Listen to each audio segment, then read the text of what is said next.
Hello friends, target achiever point में आपका स्वागत है। और आज की वीडियो में हम बात करेंगे रेपो रेट और रेपो रेट से रिलेटेड आंसर एंड क्वेश्चन के बारे में। तो रेपो रेट किसको कहते हैं, ये समझने के लिए मैं आपको एक एग्जांपल देना चाहती हूँ। जब हमें पैसे की शॉर्टफॉल होती है, यानी हमें जब अपनी डिमांड को पूरा करने के लिए पैसे नहीं रहते हैं, तो हम क्या करते हैं, कहीं से ना कहीं से लोन लेते हैं। सबसे पहला ऑप्शन होता है कि हम बैंक से लोन लेते हैं। तो जब बैंक से लोन लेते हैं तो हमें क्या, उन्हें ब्याज भी चुकानी पड़ती है। उसी प्रकार जितने सारे कमर्शियल बैंक हैं, उनके पास जब फंड की शॉर्टफॉल हो जाती है, यानी कि उनके पास लोन की डिमांड बढ़ी रहती है, यानी वो पब्लिक को लोन देना चाहते हैं और लेकिन उस डिमांड के अकॉर्डिंग उनके पास उतना फंड नहीं होता, तब क्या करते हैं, उनके पास एक ऑप्शन होता है।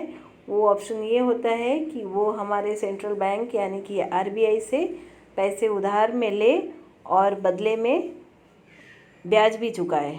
यानी उन पैसों को जब वो चुकाते हैं तो प्रिंसिपल तो चुकाते ही हैं, साथ में साथ में इंटरेस्ट भी चुकाते हैं। तो वो जिस रेट पे वो इंटरेस्ट चुकाते हैं, उसी रेट को हम रेपो रेट कहते हैं। तो यहाँ पे एक बहुत ही सिंपल एंड इजी लैंग्वेज में इसका डेफिनेशन दिया गया है। रेपो रेट एक ऐसा रेट है जिस रेट पर सेंट्रल बैंक कमर्शियल बैंकों को लोन देता है। ऐसे रेट को ही रेपो रेट कहते हैं और इसको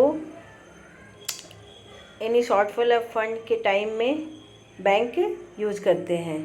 तो चलिए चलते हैं इस बात पे कि रेपो रेट का आम आदमी पे क्या असर पड़ता है। तो देखिए, हमारे देश का central bank RBI monetary authority है, कंट्रोलर ऑफ द बैंक है।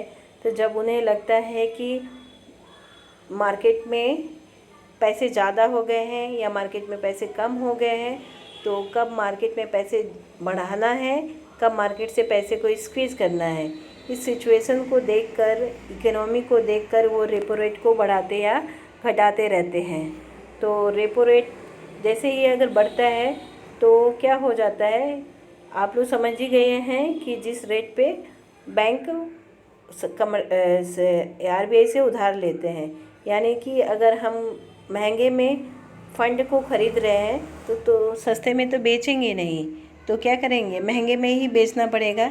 यानी जैसे ही रेपो रेट बढ़ेगा तो कमर्शियल बैंक भी अपना जो हाउसिंग लोन है, पर्सनल लोन है, यानी जितने तरह के जो लोन है पब्लिक को प्रोवाइड करते हैं, उन पे भी वो लोग क्या करेंगे, रेट ऑफ इंटरेस्ट बढ़ा देंगे। तो ऐसे लोन पे जब रेट ऑफ इंटरेस्ट बढ़ जाएगा तो उनका डिमांड कम हो जाता है, यानी मार्केट में पैसे का सर्कुलेशन भी कम हो जाएगा और सर्कुलेशन कम हो जाएगा और इन्फ्लेशन भी कंट्रोल हो जाता है।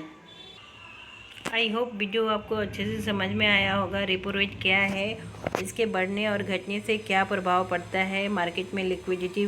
इसके बढ़ने से मार्केट में लिक्विडिटी बढ़ जाती है, घटने से मार्केट में लिक्विडिटी घट जाती है।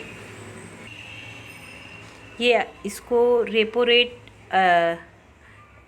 को आरबीआई का इनडायरेक्ट टूल भी कहते हैं, क्योंकि ये बैंकों के लिए, कमर्शियल बैंकों के लिए क्या होता है, मैंडेटरी नहीं होता है, ऑप्शनल होता है। यानी जब कमर्शियल बैंकों को लगता है कि हमें आरबीआई से फ़ंड लेना है, तभी वो रेट ऑफ इंटरेस्ट उस पे चार्ज होगा, अदरवाइज़ नहीं।